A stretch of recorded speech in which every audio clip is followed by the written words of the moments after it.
విజ్ఞానం ఆకాశపు టంచులనే తాకుతున్నా అంధకార పాతాళానికెందుకు దిగజారుడన్నా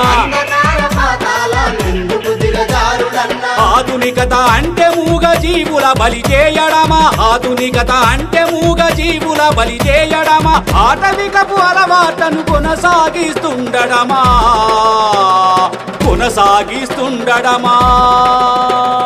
మహాకరుణ యాత్ర ఇది మహాకరుణ యాత్ర జీవులపై చైతన్యం కలిగించే యాత్ర